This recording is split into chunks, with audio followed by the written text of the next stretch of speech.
새롭게 하시는 하나님의 은혜, 하나님을 따라라고 하는 제목으로 이 설날, 복된 주일날 하나님의 말씀을 함께 나눕니다.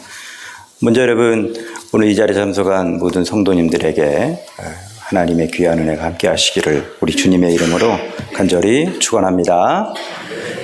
제가 바로 설교를 하니까 성가대석을 바라보고 있는 성도님들이 계신데 오늘 성가대로 설 수 있는 분이 몇 분 없다고 제가 얘기를 들었습니다. 그래서 성가대 많은 분들이 또 설을 새러 지방도 가시고 이렇게 해서 오늘 성가대는 제가 서지 말라고 말씀을 드렸습니다. 그냥 바로 말씀합니다. 자, 오늘은 우리 고유 명절인 설입니다. 설이라고 하는 의미는 음력으로 1월 첫째 날이다, 이런 뜻을 가지고 있습니다. 그래서 음력으로 1월 첫째 날 우리가 가지고 있는 풍습이 있어요. 어떤 풍습이 있냐면 첫 번째는 가족의 어른들에게 세배를 하는 것이 바로 설입니다. 그게 바로 첫 번째고, 두 번째는 서로 덕담을 나누는 것입니다. 이제 한 해 잘 건강하기를 기원하고 이런 모습들입니다. 세 번째는 이제 일반적으로 조상들의 묘를 돌아보는 것, 그것이 바로 이 설의 풍경입니다. 그렇게 우리나라는 설은 한 해의 새로운 시작을 이제 구체적으로 하는 그런 날입니다. 이번에 설교를 준비하면서도 찾아보니까 인터넷에 이렇게 나와 있어요. 설이라고 하는 것은 우리 민족 고유의 명절이다, 이렇게 되어 있습니다. 근데 여러분, 사실 우리 민족 고유의 명절은 아니에요, 설이라고 하는 것이. 제가 좀 중국 얘기를 하겠습니다. 제가 이 말씀 나누면서 중국 얘기를 할까 말까 고민을 많이 했어요. 왜냐하면 제가 옛날에 부목사 생활할 때 저희 담임 목사님께서 70년대, 80년대 민주화 운동하다 감옥을 갔다 오셨어요. 그런 경험이 있는 분이. 그래서 그분이 맨날 감옥 얘기만 하는 거예요. 하여튼 강대상에서만 감옥 얘기 그랬어요. 그래서 우리 모두가 오늘 또 감옥 얘기하나? 그런 이야기를 했는데, 저는 하여튼 중국 경험이 있으니까 중국 이야기를 좀 하겠습니다. 여러분, 우리는 설이 우리 민족의 고유 명절이다 이렇게 말하지만 사실 중국 사람들이 이 설 명절을 더 크게 보냅니다. 기본적으로 일주일 정도 놀고, 많이 노는 사람들은 한 달 정도 놀아요. 그러니까 중국 사람들은 이런 말을 합니다. 11개월 동안 일하고 한 달 논다, 그렇게 생각을 합니다. 그래서 자기가 다니던 직장에 그 사직서를 내고 고향으로 돌아가서 한 달 동안 노는 거예요. 쉬고, 그리고 새로 충전하고 다시 또 새로운 일자리를 찾아가고, 이렇게 노는 그런 시간들이 바로 이 설입니다. 그런데 그들은 설이라고 하지 않고 이 오늘을 뭐라고 말하냐면 춘절이라고 그래요. 춘절. 예. 그래서 특히 춘절이 되면 세 가지의 일을 합니다. 제가 오늘 설날이기 때문에 주일을 설날로 보낸 날이 언제인가 보니까 2014년에 한번 주일이 설이었던 적이 있어요. 근데 여러분, 그때에 제가 아침에 가졌던 어떤 난감함이 있었는데, 그게 뭐냐면 그 사람들이 세는 설의 풍습 때문에 그래요. 중국 사람들은 설날이 되면 뭐를 주냐 하면, 하여튼 조금만 아는 사람들이면 다 홍바오라는 걸 줍니다. 빨간 봉투에 돈을 넣어서 하여튼 이렇게 돈을 주게 돼 있어요. 그러니까 제가 살았던 곳이 이제 아파트인데, 아파트에 살고 있었는데 아파트에 경비가 굉장히 많았어요. 경비가. 근데 제가 이제 주일날 가방을 들고 교회를 가려고 딱 나오잖아요. 그러면 그냥 그 아파트 현관 입구에 벌써 경비들이 한 서너 명이 막 달려옵니다. 그리고 저한테 이야기를 하죠. 인사를 합니다. 뭐라 하면 라오반 그래요. 사장이라는 말입니다. 라오반 니하오 이렇게 말합니다. 그래서 신년 콰일러 그래요. 그러면 그 이야기를 듣고 그래 이러면 안 돼요. 뭐라냐면 홍바오를 준비해가지고 한 사람씩 다 줘야 되는 거예요. 그리고 이제 차를 타고 그 아파트 단지 입구를 나가잖아요. 그러면 이게 차단기 있는 데를 지나가면 차단기 옆에도 경비들이 쫙 서요. 적어도 한 7, 8명씩 서서 그 사람들도 제가 지나가면 신년 콰일러 막 이럽니다. 그럼 여러분, 그때 그냥 지나가면 아주 교양 없는 사람이 되는 거예요.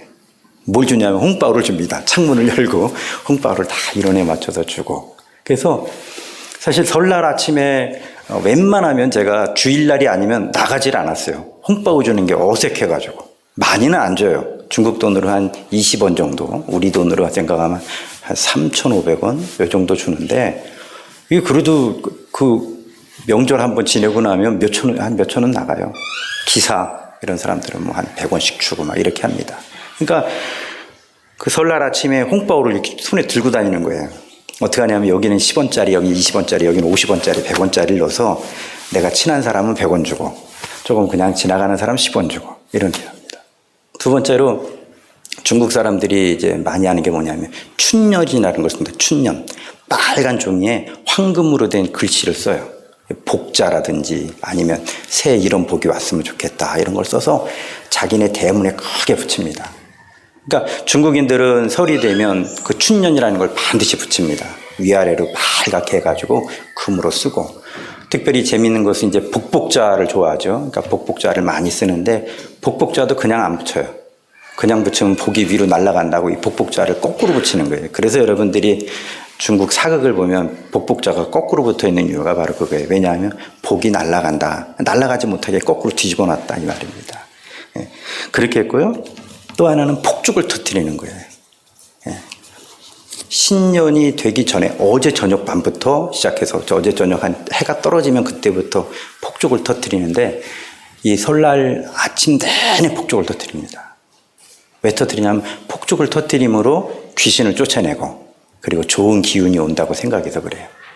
물론 우리가 뉴스를 보면 대도시는 이제 화재 위험이 있어서 폭죽을 못 터뜨리게 하죠. 못 터뜨리게 하고 그렇게 하지만 작은 도시는 아직도 폭죽을 터뜨려요. 어느 정도 폭죽을 터뜨리냐면 아파트 단지 앞에 폭죽을 터뜨리는 장소가 있어요. 거기서 막 폭죽을 터뜨리고 심지어는 베란다에서도 폭죽을 터뜨립니다. 그렇게 해서 자기의 집안에 오는 애군을 막는다 이렇게 생각을 합니다. 하여튼 그들도 그렇게 설을 세는데 제가 앞에서 말씀드린 대로 설이라고 하잖아요. 그들은 뭐라고 말하면 춘절이다 이렇게 말해요. 그래서 여러분 인사가 두 가지예요. 제가 조금 아까 말씀드린 대로 춘절, 이 설날 아침에 거리에 나가면 뭐 경비라든지 또 기사라든지 이런 사람들 만나면 어떻게 인사하냐면 신년 콰일러 그래요. 그건 새해, 좋은 새해다 이 말입니다. 근데 그 인사만 있는 것이 아니라 또 다른 인사가 있어요. 그게 뭐냐면 춘제 콰일러 그래요. 그건 뭐냐면 춘절이 왔다. 좋은 봄이 왔다 이런 말입니다. 그러니까 춘절이라는 건 봄이라는 말이거든요. 그러니까 그들은 우리처럼 새해가 시작되는 날이 아니라 오늘이 어떤 날이냐면 봄의 시작을 알리는 날이에요. 그래서 춘절이다 이런 말을 씁니다. 근데 여러분 제가 가만히 경험해 보니까 설날이 정말 그래요. 신년의 의미도 있어요. 근데 또 가만히 보니까 이 설날이 지나고 나면 봄이 오더라고요. 아직은 먼 것처럼 느껴지는데 봄이 서서히 다가와요. 그리고 정말 이래서 춘절을 보내는구나 라고 하는 것을 제가 생각하게 했습니다. 그런 의미에서 오늘 우리가 지키는 설날은 새로운 시작, 한이 본격적인 시작이기도 하죠.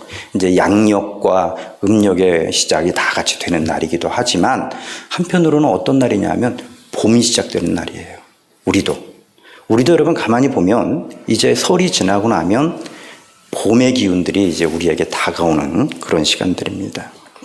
모든 것이 새로운 힘으로 용솟으치는 것을 기뻐하고 시작하는 이 날이 바로 설날입니다. 이 귀한 날 오늘 본문을 통해서 새롭게 하신 하나님의 은혜를 같이 한번 나누려고 합니다. 자, 먼저 여러분 오늘 우리가 이사야서 43장의 말씀을 읽었는데 이 말씀의 배경을 좀 한번 설명하겠습니다. 우리가 읽은 말씀의 내용을 보면 내용이 아주 복된 말씀이에요. 내용이 얼마나 복된지 너무나 귀하고 아름다운 내용입니다. 그런데 사실 이 복된 말씀의 전제는 그리 아름답지 못해요. 왜냐하면 이스라엘 백성들이 하나님 앞에 크게 범죄했어요. 그래서 하나님께서 징계를 내리신다고 말씀하신 것이 앞의 내용이에요. 이사야서는 앞에서는 이스라엘 백성에게 내리시는 하나님의 징계에 대한 말씀이에요.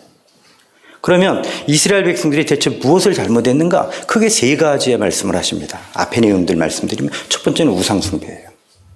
하나님 잘 섬겨야 됐는데 하나님을 섬기지 못했어요. 오죽하면 여러분 22절 말씀을 한번 보시기 바랍니다. 22절. 오늘 우리가 20절까지밖에 안 읽었는데 22절 말씀 잠깐 보세요. 이렇게 말씀하죠. 22절 같이 한번 읽겠습니다. 시작. 그러나 야곱아 너는 나를 부르지 아니하였고 이스라엘아 너는 나를 괴롭게 여겼으며. 예. 하나님께서 이스라엘 백성들을 사랑하셨는데 야곱아 이스라엘 백성들을 말하는 거예요. 그들이 뭐라고 어떻게 했냐. 하나님을 부르지 않았다는 거예요. 부르지 않았을 뿐만 아니라 하나님을 괴롭게 여겼다는 거예요. 다른 말로 무슨 말이냐면요. 우상 숭배했다는 말입니다. 그러니까 하나님 외에 다른 신을 섬기면 안 된다고 출애굽기 20장에서 십계명 말씀을 통해서 주셨는데 하나님 아닌 다른 것들을 섬겼다는 거예요. 그것이 바로 이스라엘의 죄입니다. 두 번째는요. 어떤 죄가 있었냐면 사회 정의가 무너졌어요. 고아와 가난한 자의 것들을 착취하는 자들이 있었습니다. 부자들이요 고아와 과부의 것들을 투색하고 아무렇지도 않게 행하는 시대가 되었습니다. 사회 정의가 완전히 무너졌어요. 세 번째는요 하나님 의지하지 않고 사람을 의지했습니다. 그래서 나라가 어려운 때가 되니까 이웃나라에 가서 구걸하고 이웃나라와 연합하면 어떻게 우리의 위기가 넘어갈까? 이렇게 생각했다는 거예요. 이스라엘 백성들이 하나님께서 그들을 광야에서 인도하신 것을 기억했다면 어렵고 힘들 때 오히려 하나님 앞에 기도하고 하나님을 의지해야 되는데 하나님 의지하지 않았다는 거예요. 그럼 여러분 보세요. 우상 숭배했죠. 하나님의 말씀대로 사회 정의를 이루어야 되는데 정의를 이루지 못했죠. 하나님 의지했는데 하나님 의지하지 않았죠. 예. 결국은 하나님께서 진노하신 거예요. 그래서 바벨론이라고 하는 나라를 일으키실 것이고 그들을 통해서 너희를 징벌할 것이다 라고 말씀하신 것이 오늘 우리가 읽은 앞의 내용이에요. 그러니까 내용적으로 보면 너무 고통스러운 거예요. 마음 아픈 거예요. 하나님께서 선택하셔서 애굽에서 뽑아내신 그리고 그들에게 주신 구원의 백성들인데 그들에게 하나님께서 뭐라고 말씀하시냐. 너희는 망할 거다. 너희는 이방의 포로로 잡혀갈 거다. 그 말이에요. 근데 여러분 감사한 게 뭐냐면 하나님의 말씀이 앞에서는 그렇게 그들을 징벌하는 것을 말씀하셨는데 이 뒤쪽에 오니까 오늘 우리가 읽은 이사야서 43장을 보니까 하나님께서는 징벌만 하시는 것이 아니라 회복도 말씀하신다는 거예요. 회복을. 여러분 한번 20절 말씀을 한번 보시기 바랍니다. 우리가 아까 읽었던 말씀인데 20절에 보니까 어떻게 회복하시냐? 이렇게 회복하신다고 해요. 20절 장차 들짐승 곧 승냥이와 타조도 나를 존경할 것은 내가 광야의 물을 사막의 강들을 내어 내 백성 내가 택한 자에게 마시게 할 것입니다. 그랬어요. 여러분 온전한 회복이죠. 하나님께서 회복하신다는 거예요. 그러니까 앞의 내용은 징계하시는 말씀입니다. 너희는 바벨론에 의해서 멸망당할 거야. 그것이 앞의 내용이었어요. 그런데 하나님의 말씀을 이 이사야서 후반부로 가니까 뭐라고 말해요? 내 백성에게 내가 강을 내고 샘물을 마시게 할 것이다. 이렇게 말씀하십니다. 결국 무슨 말이냐? 하나님께서 하나님의 백성, 그의 택하신 자들을 인도하시겠다. 이게 바로 이 복된 말씀이죠. 그렇게 우리 하나님은 새 날을 주시고 새 위로를 주시고 새 희망을 주신다라고 하는 것이 오늘 본문의 내용이에요. 자, 그러면 여러분 우리가 이제 이 말씀을 읽으면서 특별히 오늘 이사야서 43장 18절부터 20절 말씀을 통해서 생각할 것이 뭐냐 하면 하나님께서 그렇게 우리에게 새 은혜 주시고 또 새 길을 주시고 새 능력을 주시고 새 은혜를 주신다고 했는데 우리가 과연 그것들을 받기 위해서 무엇이 있어야 되는가라고 하는 것이에요. 어찌 보면 설날 아침인 오늘 한번 그 하나님의 은혜를 받기 위해서 무엇이 우리에게 있어야 되는가라고 하는 것을 나누는 것은 아주 복되다고 생각합니다. 그래서 여러분과 함께 대체 그러면 하나님께서 주시는 그 새날, 새 위로, 새 희망 그것들을 받기 위해서 우리에게 요구하시는 것이 무엇인가? 이스라엘 백성들에게 요구하셨던 것이 무엇인가 하는 것들을 한 두 가지 정도 같이 나누려고 합니다. 첫 번째는 뭐냐면 여러분 이렇게 말씀하셨어요. 과거를 잊으라 이렇게 말씀하셨어요. 과거를 잊으라. 자, 여러분 18절 말씀 보시기 바랍니다. 43장 18절. 자, 한번 읽으세요. 시작. 너희는 이전 일을 기억하지 말며 옛날 일을 생각하지 말라. 과거를 기억하지 말라는 거예요. 특히 여기서 말하는 과거는 어떤 과거냐면 실패했던 과거입니다. 마음 아팠던 과거예요. 예. 그러니까 사랑하지 못하고 용서하지 못했던 과거예요. 그거 기억하지 말래요. 하나님께서 우리에게 새 은혜, 새 능력, 또 새 희망을 주시는 데 있어서 제일 중요한 게 뭐냐? 너 이전 일을 기억하지 말래요. 너희가 새로운 것들을 받기 위해서 중요한 것이 뭐냐? 과거에 가졌던 상처, 과거에 가졌던 잘못된 거, 그거 기억하지 말라는 것입니다.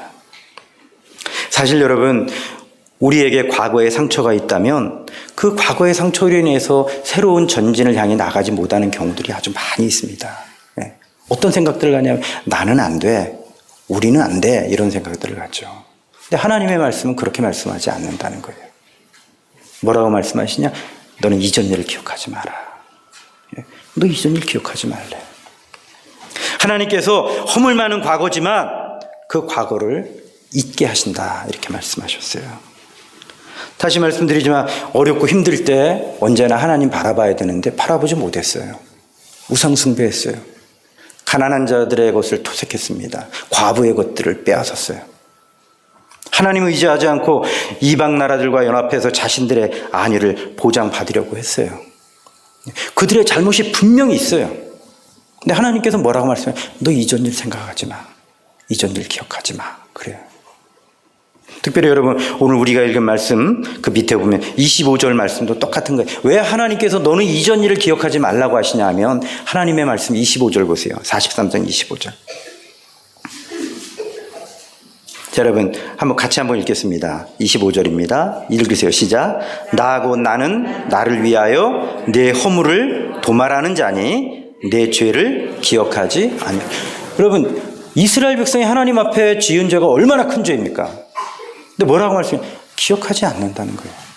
내가 내 죄를 기억하지 않는다는 거예요. 그래서 주시는 말씀이 18절 말씀이 그거예요. 너는 이전 일을 기억하지 마라. 그렇게 말씀하시는 거예요. 사실 여러분, 성경을 보면 하나님 앞에 쓰임받았던 사람들이 온전해서 쓰임받은 거 아니에요. 오히려 하나님께서 과거를 잊어주시고 용서하시고 사해 주셨기 때문에 쓰임받은 사람들이 대부분이에요. 대표적인 사람이 있습니다. 누구냐면 베드로죠. 그럼 베드로는 예수님의 수제자죠. 근데 우리가 아는 것처럼 베드로는 아주 큰 잘못을 저질렀죠. 예수께서 공회에서 재판받으실 때 베드로는 예수님을 3번이나 모른다고 부인했던 사람입니다. 그에겐 그런 큰 허물이 있죠. 또 사도행전의 중심적인 인물인 사도 바울이 있습니다. 그도 여러분, 우리 주님 만나기 전에 그가 가졌던 허물은 너무너무 큰 허물이에요. 스데반이라고 하는 초대교회 7지사 중에 한 사람이 복음 전하다가 죽을 때 그 스데반을 죽이는 사람들이 자기들의 옷을 벗어서 사울의 발 앞에 놨다, 이렇게 되어 있어요. 그게 뭐냐면 증인이라는 거예요. 사울이 스데반이 죽을 때 증인 쓴 거예요. 그래, 이 사람은 죽어서 마땅히. 그래서 여러분, 사도행전에 보면 뭐라고 되어 있냐면 스데반이 죽었는데 사울이 그것을 보고 마땅히 여겼다 그래요. 그렇게 허물 많은 사람이에요. 다윗이 있습니다. 다윗, 하나님의 마음에 합한 사람이죠. 너무너무 충성된 종이죠. 근데 그도 허물이 있었어요. 우리아의 아내 밧세바를 범하는 그런 해서는 안 되는 일을 했습니다. 그리고 우리아를 전쟁에 내보내서 죽게 만들었어요. 여러분, 인간적인 눈으로 보면 그들은 도저히 용서받을 수 없어요. 근데 성경을 보면 하나님께서는 그들의 모든 죄를 용서하셨어요. 오늘 25절 말씀처럼 죄를 도말하셨어요. 그래서 여러분, 그들이 어떻게 됩니까? 베드로는 초대교회의 지도자로 하나님 앞에 귀하게 쓰임 받았어요. 사도 바울은요, 선교를 위해서 아주 아름답게 사용되었어요. 다윗은요, 성군이라고 칭함받는 그런 귀한 하나님의 사람으로 영광 돌리는 아름다운 삶을 살았습니다. 이것이 가능한 이유는 바로 기억하지 않는 하나님의 용서의 모습 때문에 그래요. 여러분 기억하십시오. 사단은 우리를 과거의 그림자에 가두어 놓기를 원해요. 우리가 무엇인가 시작하려고 할 때 사단은 우리에게 무엇을 생각나게 하냐면 과거의 잘못들, 과거의 실패들, 이런 것들을 기억나게 해요. 그래서 우리로 하여금 전진하지 못하게 해요. 그러나 하나님의 말씀은 우리에게 뭐라고 말씀하시냐? 누구든지 그리스도 안에 있으면 새로운 피조물이라. 이전 것은 지나갔으니 보라 새롭게 되었도다. 이렇게 말씀하시는 것입니다. 그러므로 여러분, 우린 더 이상 이 설날을 지내면서 오늘 말씀을 통해서 기억해야 할 것이 있어요. 더 이상 과거에 매여 있어서는 안 됩니다. 사랑하는 성도 여러분, 과거를 묻지 마세요. 특별히 먼저 자기 자신에게 그렇게 하세요. 자기 자신에게. 내가 이거 안 됐고 이거 못 했는데, 아니요, 중요하지 않아요. 여러분이 잊어야 돼요. 하나님이 기억하지 않는다 그러셨어요. 여러분의 죄, 하나님과 여러분이 아닌 은밀한 죄까지도 우리 하나님께서는 기억하지 않는다 그러셨어요. 새 은혜 주신다고 하셨어요. 그러므로 여러분, 우리는 먼저는 자신에게 있어서 과거에 집착하거나 매달리는 그런 어리석은 모습들을 버려야 된다라는 것입니다. 그러면서 타인을 바라보는 눈도 더 새로워져야 합니다. 잊어야 할 건 잊어야 합니다. 하나님은 우리의 과거를 기억하지 않으신다고 하는데 우리는 여전히 타인의 잘못을 기억하고 있다면, 마치 용서받았지만 용서하지 못하는 어리석은 사람 같은 주님의 비유와 똑같은 사람이 되는 것입니다. 여러분, 다른 사람을 작년에, 지난해에 용서하지 못했다면 용서할 수 있는 주의 자녀들이 되어야 됩니다. 사랑하지 못했다면 사랑하는 자녀들이 되어야 됩니다. 그들의 허물을 보았다면 우리 주께서 말씀하셨어요. 내가 기억하지 않는다. 여러분, 하나님이 기억하지 않는데 왜 여러분이 기억하셔요? 그것은 하나님의 사람의 모습이 아니라고 하는 것입니다. 그렇습니다, 여러분. 여러분이 새로운 발걸음들로 인해서 새 은혜, 새 능력 받고 또 새 출발하기 위해서 꼭 필요한 것이 있어요. 그게 뭐냐면 과거를 잊는 거예요. 이전 것을 잊는 것입니다. 그것이 바로 우리들에게 먼저 선행될 때 우리 하나님께서는 우리에게 새 은혜를 주시는 것입니다. 그래서 오늘 본문에 분명히 말씀하십니다. 너희는 이전 일을 기억하지 말고 옛적 일을 생각하지 말라. 사랑하는 성도 여러분, 과거를 잊고 새롭게 출발하는 복된 성도들 되시길 주의 이름으로 축원합니다. 그 발걸음 우리 하나님이 인도하세요. 그리고 함께 하십니다. 자, 두 번째는 뭐냐면, 그러면 과거를 잊는 거 여기까지 했으면 그거로 완성되느냐? 아니에요. 하나는 뭐냐면, 그다음 더 중요한 것이 있어요. 그게 뭐냐면 하나님의 은총을 바라보는 거예요. 하나님의 은총을. 자, 19절 말씀을 한번 보시기 바랍니다. 19절 말씀. 자, 이렇게 말씀하죠. 19절 같이 한번 읽겠습니다. 시작. 보라, 내가 새 일을 행하리니 이제 나타낼 것이라. 너희가 그것을 알지 못하겠느냐? 반드시 내가 광야의 길을 사막의 강을 내리니 그랬어요. 여러분, 이 말씀 중에 오늘 우리가 지금 다시 읽은 19절 말씀 가운데 아주 귀한 말씀이 뭐냐면 이렇게 말씀해요. 내가 광야의 길을 사막의 강을 낸다 그러셨어요. 그거 잘 생각하실 말씀이에요. 이게 무슨 말이냐 하면요, 여러분, 있었던 길을 새로 내는 게 아니에요. 있었던 강물이 흐르게 하는 것이 아니에요. 이건 어떤 의미냐 하면 이전에 없었던 길인데 길을 내신다는 거예요. 이전에 강이 아니었는데 강이 흐르게 한다는 거예요. 그러니까 무슨 말씀이냐? 전혀 새로운 축복을 주신다는 거예요. 지금까지 이스라엘 백성들이 받아보지 못했고 또 한 번도 경험해보지 못한 놀라운 축복을 주신다는 거예요. 그것이 바로 강 그리고 길을 내시는 하나님의 은혜를 주신다는 것입니다. 그렇습니다. 하나님의 말씀은 우리 인생의 길을 내시고 강을 내실 텐데 어떤 길과 어떤 강을 내시냐면 우리가 전혀 생각하지 못했던 강을 내신다는 거예요. 우리가 생각하지 못했던 길을 내신다는 거예요. 우리는 여러분 한계가 있죠. 우리가 하나님 앞에 기도할 때 하나님 이 길을 내게 해주세요. 이런 강을 내게 해주세요. 이렇게 기도하죠. 근데 우리 하나님은 그 은혜를 주시는 것이 아니에요. 우리가 전혀 생각하지 못했던 새로운 길들과 새로운 강들을 열어주신다는 거예요. 그것이 바로 오늘 19절의 말씀이에요.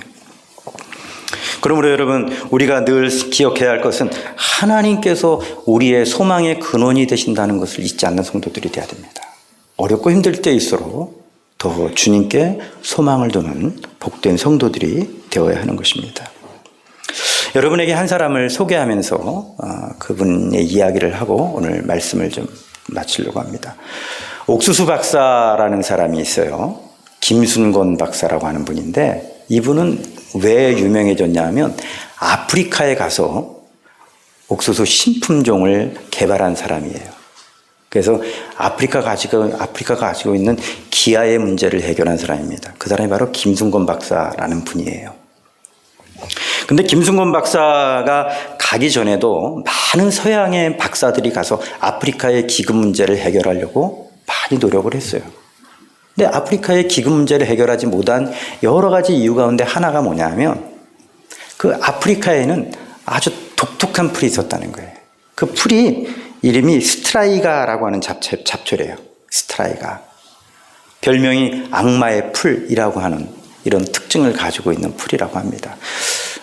이 풀의 특징이 뭐냐면 여러분, 한마디로 우리로 보면 제초제죠. 제초제를 뿌리잖아요. 그럼 이 풀이 죽는 것이 아니라 변이를 일으킨다는 거예요. 분명히 제초제를 뿌렸으면 죽어야 되는데 얘가 자체적으로 변이를 일으켜서 또 다른 형태로 계속 바뀐다는 거예요. 더구나 여러분, 뽑아내면 뽑아낼수록 더 번성하는 특징이 있다고 그래요.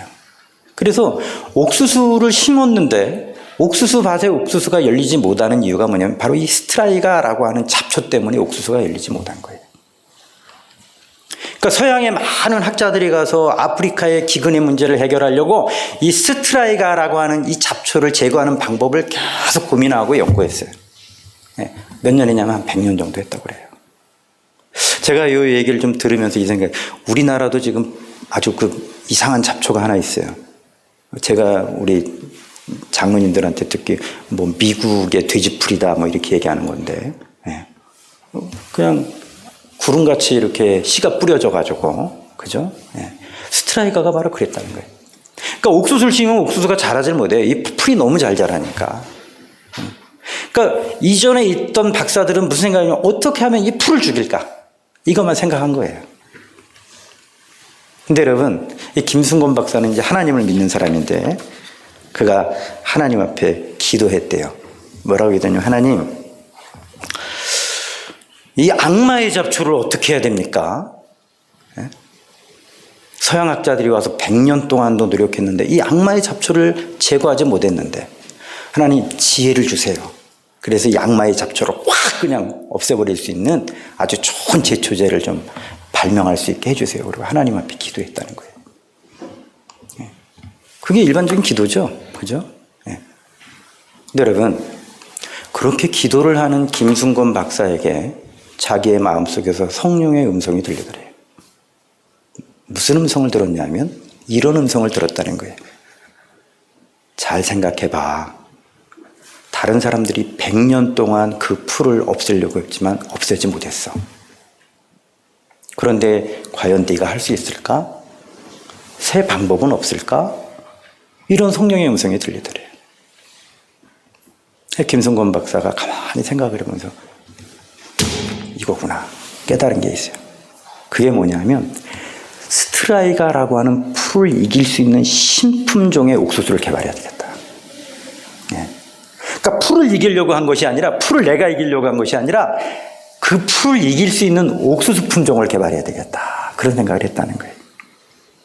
그래서 여러분, 옥수수 신품종을 개발하기 위해서 노력하고 노력했어요. 그래서 만들어진 게 슈퍼 옥수수예요. 이 슈퍼 옥수수를 개발하고 세계에 내놓았더니 세계 사람이 깜짝 놀라는 거예요. 왜냐하면 슈퍼 옥수수를 뿌리면요, 스트라이가가 자라기 전에 슈퍼 옥수수가 먼저 자라서 스트라이가를 자라지 못하게 했더라는 거예요. 제가 여러분들에게 이 말씀 드리는 이유가 있어요. 여러분, 우리는 항상 우리의 한계가 있습니다. 하나님 길을 내주세요. 하나님 강물을 주세요. 요런 길과 요런 강물을 주세요. 우리의 한계예요. 근데 여러분, 우리가 하나님 앞에 기도할 때 꼭 기억해야 할 것이 있어요. 특별히 설날을 보내면서 이 새 출발을 하는, 또 봄이 다가오는 이때를 기억하면서 우리가 꼭 기억해야 할 것이 있어요. 그게 뭐냐면 우리가 생각하는 길, 우리가 생각하는 강이 아니라 하나님이 되시는 길과 하나님이 되시는 강은 전혀 다른 방법일 수 있다는 거예요. 그러므로 중요한 건 뭡니까? 만유의 주 되시고 우리의 주 되시는 하나님을 바라보고 소망을 갖는 거예요. 바로 그것입니다. 오늘요, 여러분 이스라엘 백성들에게 이사야 선지자를 통해서 하나님께서 주시는 말씀도 그거예요. 내가 강을 낸다. 내가 길을 낸다. 하나님이 강을 내시는 거예요. 하나님이 길을 내시는 것입니다. 그렇습니다, 여러분. 이렇게 하나님께서는 광야의 길을 내시고 사막의 강을 내시고 놀랍고 획기적인 일들을 하셔요. 하나님의 비전을 품은 김순곤 박사라는 사람을 통해서 아프리카의 기근의 문제를 해결하게 하셨어요. 저는 여러분에게 감히 이렇게 말씀드립니다. 어디 그것이 그에게만 주시는 은혜이겠습니까? 하나님께서 강을 내시고 길을 내시는데 김순곤 박사에게만 주시겠습니까? 여러분, 하나님 여러분 사랑하시죠? 네.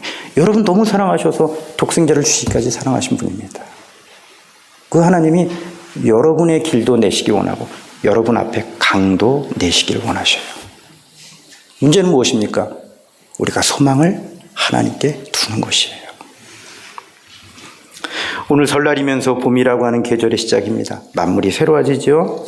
이 복된 날을 보내면서 우리는 말씀을 통해서 알게 됩니다. 우리 하나님께서 우리에게 새 은혜 주신다는 것이에요. 그러므로 여러분, 과거에 매몰되지 말고, 과거에 여러분들이 붙잡히지 말고, 오히려 과거를 잊고 새로운 출발을 하는 복된 성도들 되시길 주의 이름으로 축원합니다. 하나님께서 주시는 강, 하나님께서 주시는 길, 반드시 좋은 것들을 열어주실 것이에요. 그렇게 우리의 앞길에 길을 내시고 강이 흐르게 하실 그 하나님을 소망하면서 언제나 하나님 중심으로, 십자가 중심으로, 예수 중심으로 사는 복된 성도들 되시기를 우리 주님의 이름으로 간절히 축원합니다. 아멘. 기도하겠습니다. 하나님 아버지, 고맙고 감사합니다. 귀한 날 주셨습니다. 특별히 설날 아침 주님 앞에 나와 예배 드릴 수 있도록 은혜 주시니 감사합니다. 이사야서를 통해서 하나님의 말씀을 받았습니다. 절망 중에 있고 고통 중에 있는 그들에게 하나님께서 말씀하셨습니다. 이전 일을 기억하지 마라. 내가 새 길과 새 강을 너희에게 주겠다. 하나님, 이렇게 새로운 출발들을 하는 이 복된 날, 우리로 하여금 과거에 매몰되지 말고 새 희망, 새 은혜, 새 능력을 소망 중에 바라보라고 말씀하시니 감사합니다. 우리 모두 믿음으로 우리를 풍요롭게 하시고 인도하시는 하나님께 소망을 두므로 하나님 주시는 새 은혜, 새 능력 받아 주님 앞에 큰 영광 올려드리는 주의 사랑하는 자녀들 다 될 수 있도록 인도하시고 함께하여 주시옵소서. 감사드리며 우리 주님 예수 그리스도의 이름으로 기도 올립니다. 아멘. 자, 주신 말씀 기억하면서 찬송가 600